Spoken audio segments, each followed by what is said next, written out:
Good afternoon, everyone. We're here from Tzfat with the Alshech Academy with our weekly Torah learning in Torah Moshe of Rabbi Moshe Alshich. This week is Parshat Va'era, the second portion of the Exodus book. And B'ezrat Hashem today we'll connect to Rabbi Moshe and his beautiful Torah, where he's going to take us through first the initial interaction of Moshe with Hashem, as Moshe was complaining and wondering what was going on in this first phase of redemption, and how it looked seemingly went all bad and out of plan, and how Hashem's going to reassure Moshe that everything is fine, it was all happening for a reason. And Rabbi Moshe, in his unique style, is going to take us through the Psukim and explain to us what was going on between the lines, behind the scenes, between Moshe and Hashem. So B'ezrat Hashem, we'll begin and we'll start. The Psukim start as follows: Vayedaber Elohim el Moshe. Elohim spoke to Moshe. Vayomer alav, and he said to him, Ani Adonai. So this is a very, very strange pasuk, which all the commentaries pounce upon this, because what is really going on here? There's no information being said here at all. Elohim said something, and he said, what did he say? He said, I am Yudke Vavke. And it starts off by Vayedaber, and really in general, the whole narrative that comes afterwards is really seemingly kind of like repetitive from what's been said until now. And all the different commentators have their approaches to explain what really Hashem's telling Moshe regarding what's he trying to explain. So today we're going to have the merit to see Rav Moshe's unique view on this subject. So the pasuk starts off as follows. It says, Rav Moshe, Hine yikshe. It will seemingly be difficult to understand. Masha terem omroit barach elav davar. It says, Vayedaber Elokim el Moshe, and Elokim spoke to Moshe. And what did he speak to him? Nothing. It doesn't say what he spoke to him. Straight away it says, Vayomer elav, and he said to him, Ani Hashem. So what's he saying after he already spoke? So what was the speaking and what's the saying? It changes the context of the type of communication. Dibur starts off with dibur, which is speech, and then it moves on to amira, which is saying. What's the difference between dibur and amira? And also, we have to understand why it starts off with Elokim and then it says Ani Adonai. Milvad HaKefel, besides the fact that it's repetitive, it's also changing the uses of a reference to Hashem's names and the way of communication, which is all obviously not just hinting to something, it's actually telling us something that we need to know what's going on here. V'gam omro elav hu miyutar. It says Vayomer elav. Hashem's obviously speaking to Moshe, so what's the point of elav? Hashem's like, oh, I am Hashem. So what does that mean? Like, what's he saying? Like, what's the content of this what is the content of this interaction and dialogue? V'hinei b'midrash. This is a midrash that Rashi also brings. It says, Amar Rabbi Yehuda, Vayedaber Elokim el Moshe.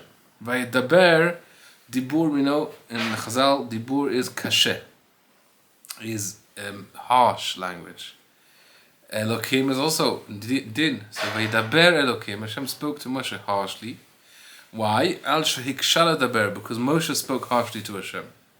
As we know, what did Moshe speak harshly to Hashem? This was, Moshe is going to mention in a minute, this was Moshe's complaint at the end of last parasha, where he goes on to bemoan the situation the Jewish people found themselves in, having been promised the beginning of the redemption and only to be further thrown into unbearable oppression. So Rav Moshe is going to tell us now what specifically was the difficult words that Moshe said to Hashem. Vayomer elav Ani Hashem. Hashem is telling Moshe, Ani Hashem, Ani Yudke Vavke, meaning I am responsible. Ani garamti she'arev libcha lidaber koshi negdi. I gave you the ability and the feeling of confidence and closeness to Hashem that you had the audacity, so to speak, and the feeling of feeling comfortable and frankly just be able to say frankly what you feel to Hashem. Says Hashem, I take responsibility for this because it's me who gave you such closeness and such greatness that you now feel able to speak like that to the Master of the world, the Infinite One.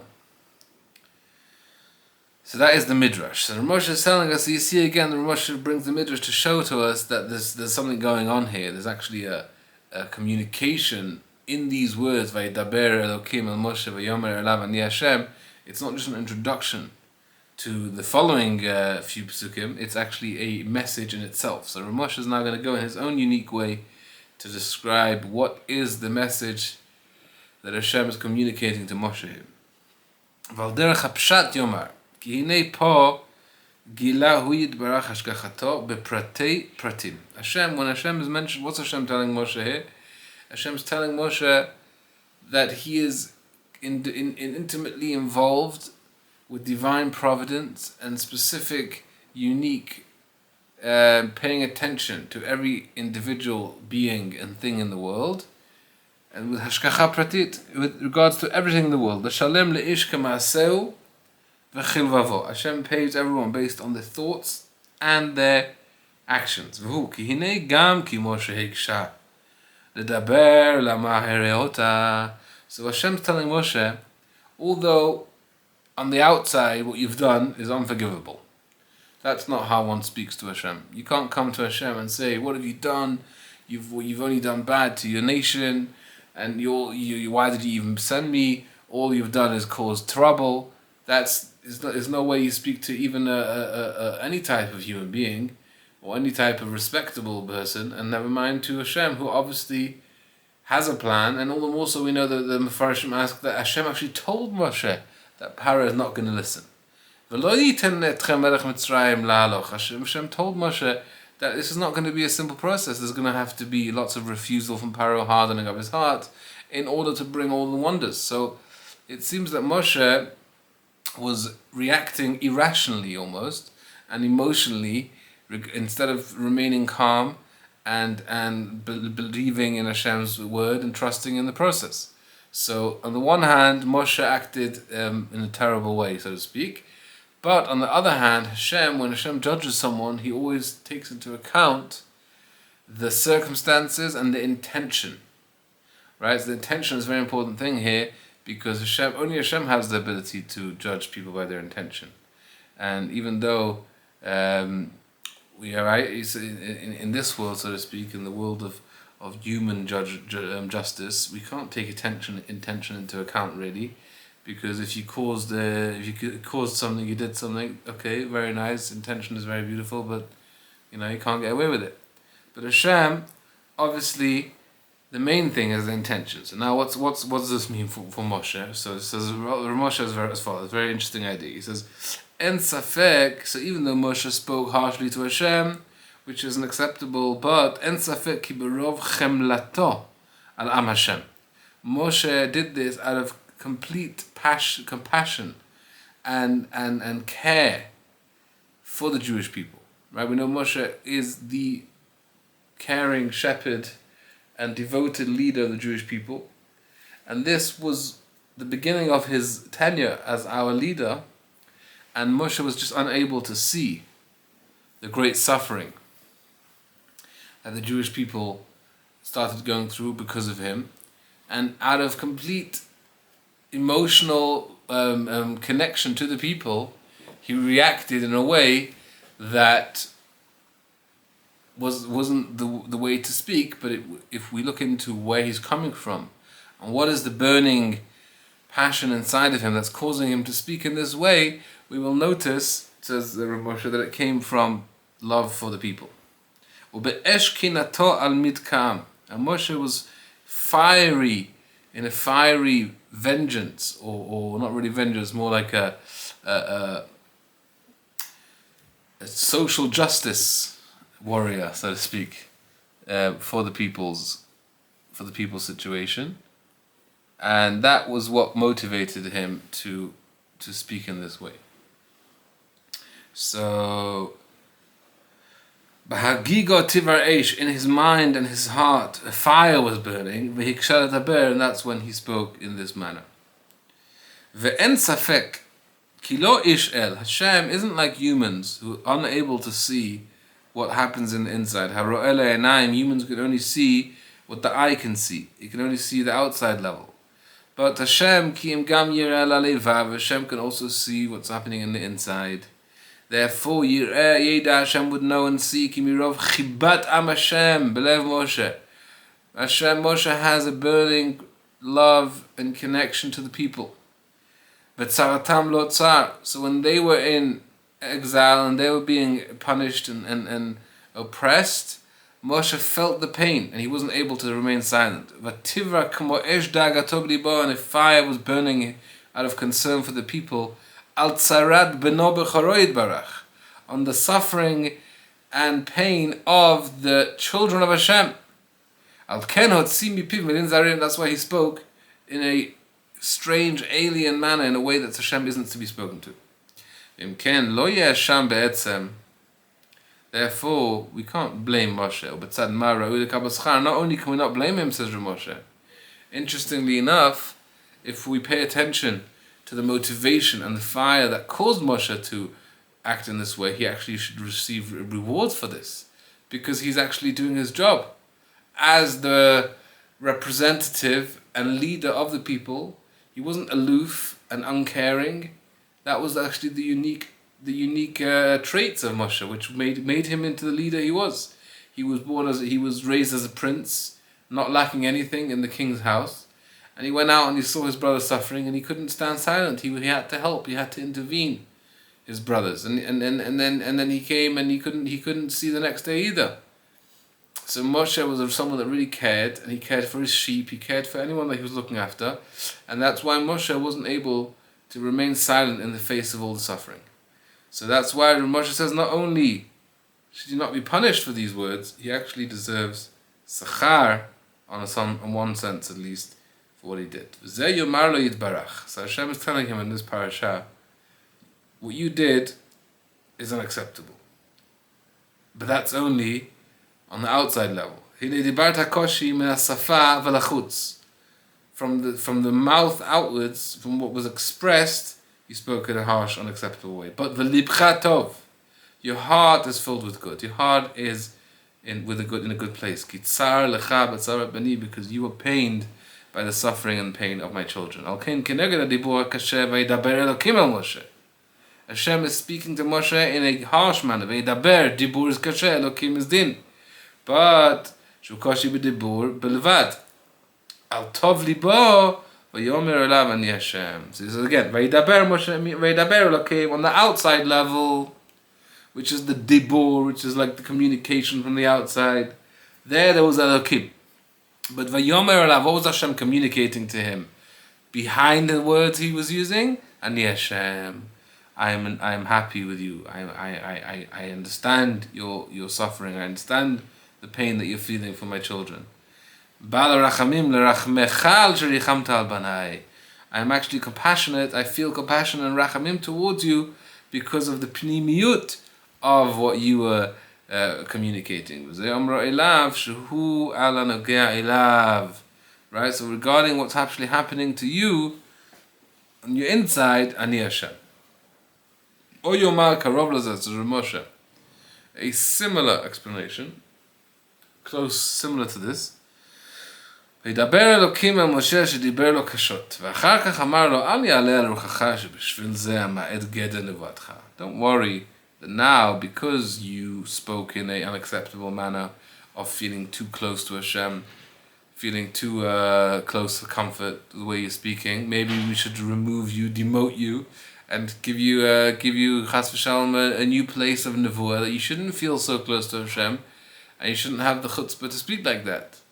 Says Hashem, no, even though you spoke like that, I'm not going to demote your level of nevuah. Shatia bas paklara she'ina me'ira, to be now downgraded to the level of a regular navi, which is an unclear, a cloudy pane of glass as the other prophets were able to only achieve that level. Ki ani havaya hagadol dover b'cha. I still communicate with you on the level of Yud Kei Vav Kei. Kolomar ani kasher ad ko b'shem zeh. I'm going to continue communicating to you with Ani Hashem. V'lo b'shein amir. I'm not going to downgrade you to a lower level of nevuah. So Vayidaber Elokim means Elokim said to Moshe, even though you deserve harshness, but because I know that you really care for the people, therefore, Ani Hashem, I'm going to continue communicating with you on this highest level of prophecy that only Moshe had, and he's going to continue on that level. O Yomar, says Ramoshe, Nimshach the pasuk kodem Yomer Hashem Moshe Atatire. So, this is an interesting pasuk, right? The last two psukim, the last pasuk of last week's Parshat. It says, the last pasuk, it says Moshe came back to Hashem and said, Hashem, why did you cause bad for your people? Why did you send me to begin with? Since I went to Paro to speak in your name, only things have gone worse. You haven't even redeemed the people. You haven't saved them from all the suffering. It's only gone worse. So what does Hashem say? Yomer Hashem Moshe, Ata tireh. Now you'll see Asher said to Pharaoh what I'm gonna do to Paro. Ki biyad chazaka yeshalchem. He's gonna send them out eventually with a strong hand. Or biyad chazaka Hashem Maratzo. He'll actually completely send them away and completely what's the word for Megaresh? He'll completely kick them out, so to speak, from Mitzrayim. So now we need to understand what this pasuk is saying, because this is already one response to Moshe. Basically, Moshe is saying, I can't see the redemption happening. You told me you're going to save the people. I can't see that happening. So Hashem said, now you're going to see it. And then the pasuk starts off, and Moshe gets a whole monologue from Hashem about how the avot and I'm going to keep the promise. So what is that one pasuk that seems to be the same, it's almost the same message as what we're seeing now in this parasha? So Ramosh is going to make an order about what this pasuk is and what the other one is. So he says as follows: Shenira oto pasuk nichlas ben advaikim. That pasuk seems to be out of place, like kind of just like juxtaposed in between this question of Moshe and the answer. You said that Paro is causing bad to the people. He's afflicting them even more. But often ki hashofet kol haaretz hu yitbarach shalem yeshalem leparo karauta. Don't worry, Hashem's telling Moshe, I am the just judge of the entire world. Everything that happens in this world doesn't go unpunished. So Paro is going to receive his punishment.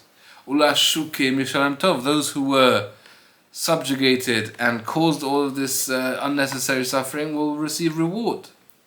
So Hashem is basically saying, don't worry about the bad that Paro is doing, because it's going to be paid back. None of this is going to be unaccounted for. V'hinei yadanu ki atzadikim mahapchim midat hadin lemidat rachamim kamadat hamar v'rogas rachem tizkor. The tzadikim have a special ability to change Hashem's revelation of din. That the din should also be accepted. Should accept the mercy for the people, right? Because the tzadikim are so righteous that even the midah of din says, yeah, they deserve good because they're actually living up to the level that is worthy of a person receiving good. For Rashaim, the Rashaim is the other way around. Hapchim midat rachmin midat hadin. The Rashaim have the ability to do the opposite. That even the midat rachamim that wants to give mercy and good, even the midat hadin just says no, that's already too far gone. By the Mabul, with the flood, it says, V'yomer Hashem, Yudke Vavke said, I'm going to destroy mankind. So that means that even Yudke Vavke, who was full of mercy, when it came to the flood, it was already too far. Even that's already too much. V'zeh yomar po, hu yitbarach, V'yomer Hashem shumidat ha'chachamim. Ata tireh she'aseh leFaro. Hashem said in the end of last week's parasha, as an answer to Moshe, Ki arasha'im arachmim yerem ladin. So Yomer Hashem, we go back last week's parasha, the last pasuk it says Yomer Yud Kevavke. What did Yud Kevavke say to Moshe? you're going to see how I'm going to punish Paro. So we see that Paro, due to his great wickedness, even Yudke Vavke is going to punish him. There's no mercy for Paro. Why? Because of the great wickedness that turns over mercy into judgment. Ach Yisrael hashukim, the Jewish people, vaydaber Elokim. Hashem spoke in the level of Elokim, Shu midat hadin, v'yomer elav ani Adonai. Klomar ani ha'Elokim anizkar shani midat hadin. Yudke Vavke etapech l'rachamim. So this is a very beautiful pasuk, a beautiful Parshat that Rabbi Moshe is telling us that the last pasuk, there's two answers to Moshe's question of why so much suffering. How is this the process leading to redemption? So Hashem says as follows: Vayomer Yudke Vavke, when it comes to Paro, even the mercy is going to be turned over into judgment. And this parasha starts off, Vaydaber Elokim, that even Elokim, Ani Hashem, I'm going to reveal myself as mercy for the Jewish people because of all the suffering that they went through. So there, Od Yitachen, another pasuk there, Nimshach and a pasukim shel acharav. Now Rabbi Moshe is going to explain this first pasuk as an introduction to the next pasukim. Va'era al Avram, I reveal myself to Avram, etc. But some lev el k'tzat ha'arot. We're going to get to a few points that need to be explained in these pasukim. So how does the pasukim go? Va'era, and I revealed myself, El Avraham, El Yitzchak, Vel Yaakov, Be'el Shaddai. I revealed myself to the forefathers with the name El Shaddai. Ushmi Adonai lo nadati lahem. My name Yudke Vavke I didn't reveal to them. Or I didn't make myself known to them. V'gam, besides the fact that I reveal myself to the Avot in this specific name, and additionally to that, Hakimoti et Briti itam, I made with them a covenant. Latet lahem et Eretz Canaan, to give them the land of Canaan, et Eretz Megorem Ashagarba, the land that they dwelled in. V'gam, and another thing which is important to note, says Hashem, Ani shamati et na'akat b'nei Israel, I listened to the shouts of the Jewish people, Hashem Mitzrayim avidim etam, that the Egyptians are subjugating them, ve'ezkor et briti, and I remembered my covenant. Lachen emor b'nei Israel, therefore tell the Jewish people, Ani Hashem, tell them, Ani Hashem, V'atzeti, v'atzalti, v'ga'alti, v'lakachti, right? The four different levels of Geula. We're going to get to that in a minute. But so Ramosh is going to tell us as follows. Why does Hashem need to tell Moshe that the name that he revealed himself to the Avot? He says, I told the Avot my name is Kel Shakai. So what does Rashi say? Rashi says that I didn't reveal myself with the name of Yudke Vavke. Yudke Vavke means I'm trustworthy to carry out. I have the ability to deliver on what I promise. Kel Shakai doesn't necessarily talk about the delivery of the promises. So Rashi explains that when I spoke to the Avot, I didn't reveal my ability to actually carry out what I promised. All I did was promise to them. But still, they didn't complain and say, whoa, you promised us the land, where's the promise coming true, blah, blah, blah. They were happy to know and trust that one day Hashem's going to come through to his promise. But you, says Hashem to Moshe, I've told you, I've revealed to you my name, Yudke Vavke, and you're still complaining. You should know that your name, Yudke Vavke, you should know better. You should know Yudke Vavke can come through with his promises.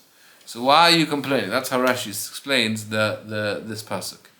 So now the question, says Ramosha, is why do I need to mention the fact that Hashem spoke to the Avot in this name, Kel Shakai? The main point is that he spoke to them not in Yudke Vavke, because the truth is Hashem didn't only speak to the Avot in Kel Shakai, he spoke to them also in Aleph Daled Nun Yud, he spoke to them in Elokim, and the truth is he also spoke to them in Yudke Vavke, but only in as it was expressed and revealed through Adnud. But either way, the point is that Kel Shakai is not a specific name, according to Rashi. It's just an example of another name, non-Yudke Vavke name. So when Ramosh is asking, according to Rashi, doesn't really answer why Hashem chooses to mention that he gave his promises to the forefathers with this name, and he revealed this name. Says Ramosha ki ena kavana according to Rashi ki im shelo haya b'chinat Shem Yud Kei Vav Kei. V'adayin tzarech hadad lama yodia shenireh bekel shakai. Rashi doesn't address what is unique and specific about Kel Shakai that Hashem did reveal Himself to, besides it not being Yud Kei Vav Kei. Number 2, says Ramosha, another question. Omra ushmi Yud Kei Vav Kei lo nodati ki b'chlal omra shenireh bekel shakai hu ki shmi Hashem lo nodalahem. If I'm telling you that I revealed myself, my name that I used with them was Kel Shakai, that means obviously not a different name.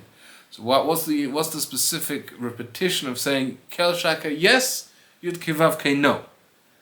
Number 3, ki en milat v'gam tzodeket ki im davar mityaches el hasamuch lo ve'inenu. So it says v'gam akimoti et beriti. So v'gam usually means this and also that, like they're both adding up to something together. But here we have one mention of the fact that Hashem revealed Himself to the forefathers on a certain name, and not on Yud Kei Vav Kei. And then V'gam, additionally, I made a promise with them. What is that? How does this build up on the previous information? And what is the flow of these different statements that don't seem to have any connection? Number 4, Shelo haya lo lomar inyan netinat haaretz. The fact that Hashem promised us the land isn't the point here. The point is that Hashem promised the people to be freed of Egypt. So the fact that they're going to be freed and eventually get to the land isn't the point, because we're not holding there yet. First we need to get out of exile. Hashem promised Avram that your children are going to be strangers in a foreign land, and I'm going to take them out. So why don't you mention that promise, which is the most relevant promise that's coming, that is being fulfilled right now? Number 5, instead of just saying, I promised them to give their children the land of Canaan, that's it. Why does he have to mention that this was the land that they dwelled in? Number 6, Amra v'gam ani shamati ki milat v'gam lo titzdak po v'haya lomar v'shamati nakal b'nei Yisrael. So what does this v'gam mean? And additionally, I listened to the shouts of the people. I should have just said, I made a promise to give them the land, and now I've heard them being subjugated and afflicted in Egypt. Oh, so I remember the covenant, and I'm now going to take them to the land. What is the v'gam signaling a new thing or an additional thing? Im yesh shvuah, says Ramosha, this is question number 7. Ma tzorech al nakatam. If Hashem made a covenant and a shvuah and an oath to bring the Jewish people, then what's the significance of the shouting? The shouting is irrelevant. Hashem needs to keep His promise either way. What is the shouts the people have to do with Hashem having to fulfill His promise? Number 8, Amra lachen emor livnei Yisrael ani Hashem. It says, tell the children of Israel, I am Hashem. And it says, I will take them out, I will save them, I will take them to me as a nation, I will redeem them. So what is these 4 different versions and 4 different types of going outs of Egypt? And as we know, that the Midrash and the rabbis made out of it the 4 different types of redemption, the 4 expressions of redemption, and therefore the 4 cups of wine during the Seder night. So what is really these 4 different levels of redemption? Number 9, Ki achar amro mitachat sivlot Mitzrayim. Lama chozer v'omer me'avodatam. Shehu adavar ba'atzmo. Pasuk says, I'm going to take them out of the affliction of the Egyptians, and I'm going to save them from the work. So what's the difference between a sivlot, which is the suffering, and the work, which is the work? They suffer through the work. So what's the difference between that and that? Number 9, part 2 of number 9 is Ma gam im sivlot yotaru ma'avoda. The suffering, the sevel of the work, is actually describing the work and the fact that the work was difficult and backbreaking labor. So the fact that there was sevel means that there was also work, obviously. So that would already include work. So what's the point of mentioning both of them, and not only mentioning both of them, mentioning a all-inclusive term and then mentioning a less inclusive term. Number 10, if I've already taken you out and saved you, what does it then mean? Vaga'alti, and I redeemed you. I gave you geula. What's this geula after coming out and being saved? Only when it mentions the third expression of redemption does it there mention it's going to be with an outstretched arm, with great punishments and judgments against the Egyptians. The first two descriptions of taking out and saving, there just takes them out without any mention of miracles. Number 11, So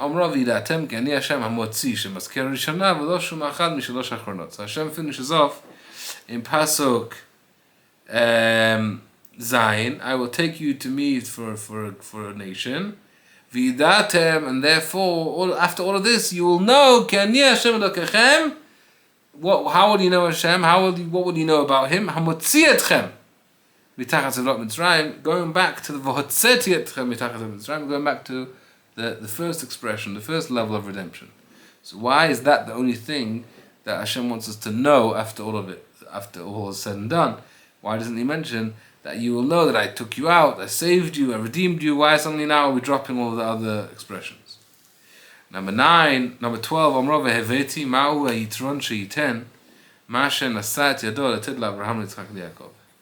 it says, I will bring you to the land, this is the fifth cup, or the fifth expression.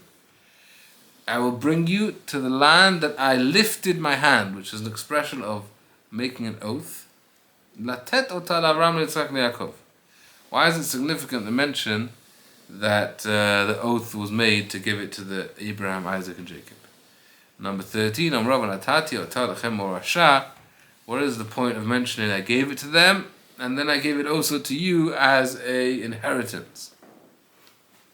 So those are the 13 questions, the 13 attributes of mercy.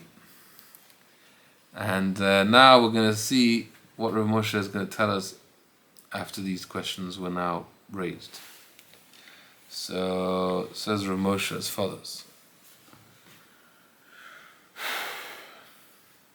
Omnam hine katavnu lamala al amirat Moshe lakadosh baruch hu lama hariota. When Moshe originally said to Hashem, what have you done? Why are you causing all this pain and suffering to the people? Shadikdaknu, in the end of last Parshat, Moshe says, we raised the following question. Sha'acham Rabbi Moshe Hashem, Lama maskir et Hashem shenit. So if we go back to the pasuk, it says as follows. Vayashav Moshe Hashem, Moshe returned to Hashem. Vayomar, and he said, Adonai, lama ariota lama zeh shlachtani. So why does it say again? It says he was talking to Hashem. Why does he mention Hashem's name? V'gam ayot Hashem hasheni shem adnut.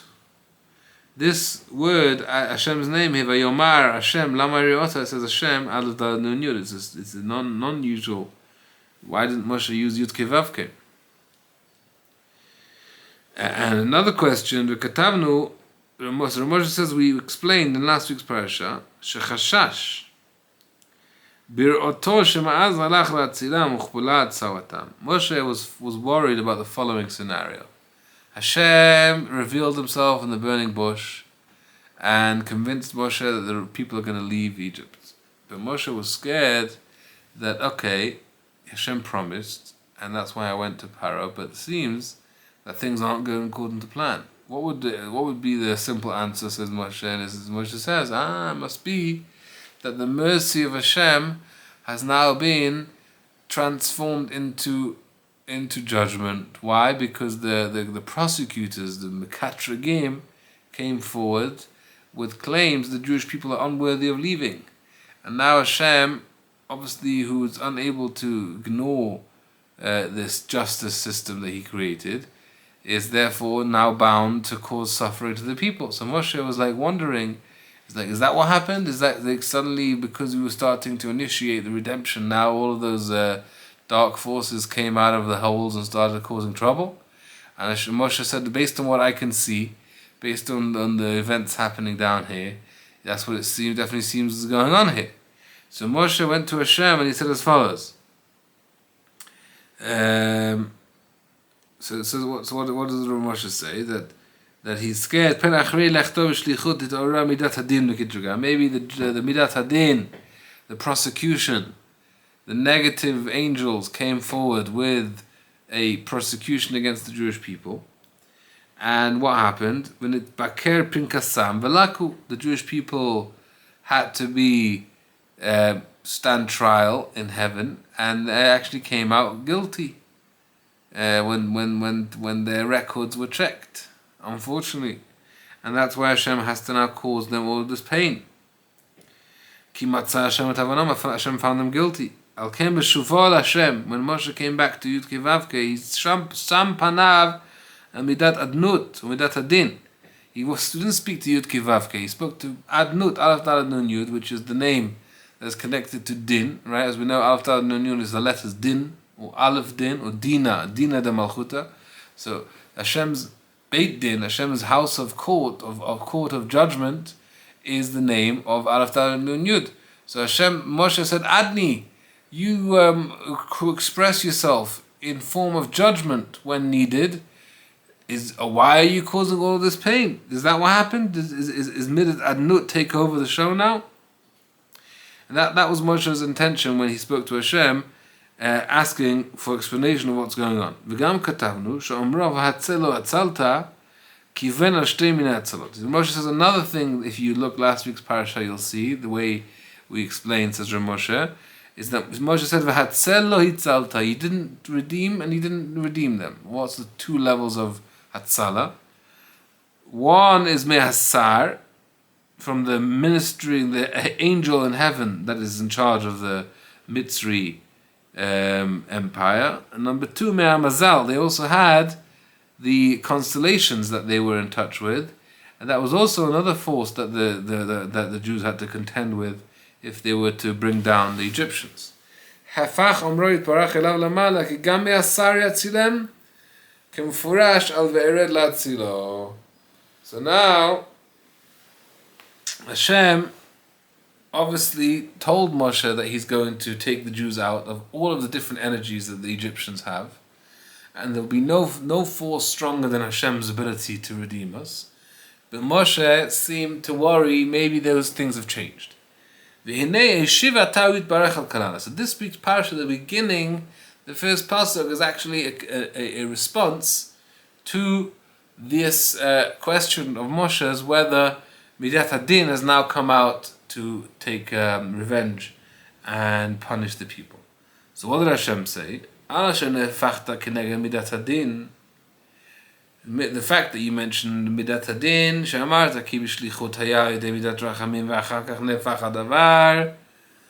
so you were suggesting that maybe when you came to the burning bush, said Moshe to Hashem, you were full of mercy. But then the heavenly court had to change things around because of the prosecution. Al ken achar shevayidaber Elokim el Moshe. First, Moshe is being told off by Hashem. Shediber lo kashot al sheikshel daber. So the first opening line of the parasha is, how do you speak like that to Hashem? As the Midrash says, Diber elav kashot, spoke to him in a harsh manner for the way he spoke. But then, what did Hashem say? Vayomer elav, and now Hashem's answering Moshe's concerns. Moshe had a concern that Midat Hadin took over the show, and that's why the exile got so bitter. So he said, no, you're making a mistake. Masha chashavta shenishtana davar. Midat harachamim ledin, you think things have changed, the plan has now gone wrong, the prosecution has taken over. Lo keinu. Ki im ani Hashem. I am Yud Kei Vav Kei, full of mercy. Asher shlachticha. I am the one who initially sent you, and I am still running the show here. Al mishmarti anochi nitzav odeni po'el rachamim. So now Hashem's explaining what you're seeing here, what your experience and the Jewish people's experience in this world is the experience of unbearable suffering, and it just went from bad to worse to terrible, and now it's literally impossible for them to find the straw to make the right amount of bricks, etc. And this was actually a long period. The Chazal say this was at least 3 months or 6 months that it wasn't just a few. In our parasha, it's like a few minutes, a few psukim. but it was a long period of intense suffering that just became worse and worse. So really what Moshe said to Hashem is like, what's going on? Is this still the same original Midat HaRachamim, Ani Yudke Vavke doing this thing? How is Yudke Vavke doing so much suffering? So Hashem explains, Ki asher lachatzu yeh tovatam. The extra suffering and pain and affliction that they're going through is going to be for the ultimate good. L'maheret haketz, to be able to quicken and hasten the redemption. Ki yenuke otzem tzaram, the intense affliction and pain is actually going to add up to minimize the time. Bizman mu'at tachat zman rav, so the quality or the intensity took over the quantity and the time that was needed. So therefore, it's Midat HaRachamim that's causing all of the suffering. It's like one of the Midat HaRachamim, as we know, but the side point is Ve'emet, Rab Chesed Ve'emet. What is Ve'emet? Ve'emet is actually a great mercy of Hashem. It's what is revealed during Shofar. It's the face of Hashem's countenance. And it's interesting because Ve'emet really means Hashem is truthful.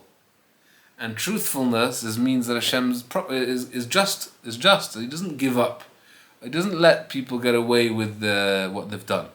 So in the 13 Midat Rachamim, even though the general theme seems to be forgiveness, Rachom, V'chanun, Noseh Avon, Over al Pesha, V'nakeh, and all the letting go of sin.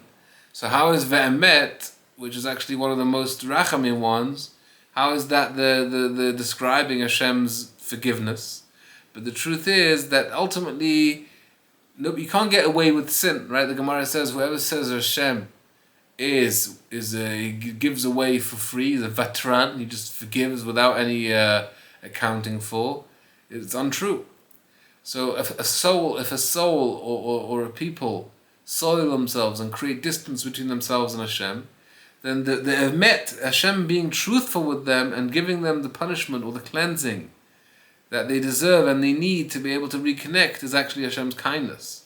Because Hashem can just say, you know what, get lost, I don't care. But Hashem creates the form of rectification, either through teshuvah or through suffering in this world or next world. Hashem's got so many ways because Hashem knows that the ultimate good for every soul is to be remaining in this beautiful concept, being a soul as a Jew and as being part of the infinite story. So instead of Hashem saying, "Oh, the soul made some bad choices, so now there's no way to fix it," no, there is a way to fix it. So the Hashem's rachamim is being truthful and having to get it. But at the end of the day, there's no shortcuts. You can't just you can't just get rid of what's done. What's done needs to be fixed, and the way it's fixed is up to us. We can do tshuva, or we can do mitzvot, or we can unfortunately let it be suffering in the end. So what Moshe is telling us here is, yes, the intense suffering that the Jewish people went through, that just got worse and more intense, was actually the doing of Yudke Vavke. And this is actually a very powerful message that ultimately the entire Galut really is full of kindness, because we what did we do when we went to Egypt? We came out with the great looting, the booty of the Mitzrayim, Rechush Mitzrayim, which also was physical with all the gold and silver, but it was also spiritual. We came out with an intense amount of Kedusha, which actually was really, we came out with the Torah. We went into Egypt, as the Sfarim explain, as the Zohar explains, that the Torah was in Galus, in exile, and the Jewish people, through all this suffering, were able to take with them the sparks, which are really the holy souls of the Jewish people that were cleansed, and the Torah that was fixed out, and therefore the revelation of Hashem that happened at Sinai was actually the direct result of the Galus. And the Galus wasn't possible. The Torah wasn't possible to be given, or Israel wasn't possible to be given to the Jewish people without the exile. So the entire process is a process of rachamim that is intended to cleanse and to fix and to be able to reveal, etc. As we know that all suffering is a form of us being able to become vessels and worthy of the good that Hashem wants to give us. So Oh, al derech zeh, so Rabbi Moshe will finish off with this line, Sha'amar lo Elokim hu midat hadin. Lo kitragti al ma'amar midat harachamim kasher chashavta. Ki im adraba ani naseti rachamim.